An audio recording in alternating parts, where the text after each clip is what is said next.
You can't see what is happening, but Joanne Martin's distress is clear. The 33-year-old woman was brought to the East Perth Watch House after being arrested for disorderly conduct in April 2013. What happened next became the subject of an investigation by the state's corruption watchdog. Its findings against WA police are damning. The Corruption and Crime Commission report found after arriving, Ms Martin was forcibly stripped naked for a body search and restrained by officers face down on the floor. We need to get the process finished, so do you know what that involves? What the does it involve?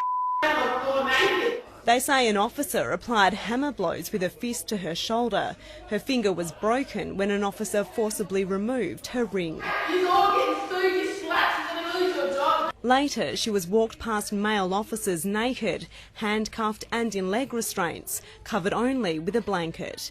Ms Martin was left with cuts and bruises and needed surgery to have pins inserted in her finger. The CCC says the case was the result of institutionalised failure by WA police, but the Police Commissioner says he doesn't agree with the report. And even if it was the wrong decision, I'm not saying it was, it doesn't amount to criminal behaviour, and it might amount to better training, it might amount to better policies. The CCC found at least 5 officers engaged in misconduct that night. Despite that, none of them have faced disciplinary action. The police say they had no choice but to use the level of force that they did. We believe that Miss Martin escalated the use of force that was required in that incident, which is one reason why we believe that the process used by the police was lawful. The corruption watchdog has made urgent recommendations to improve training and supervision of officers.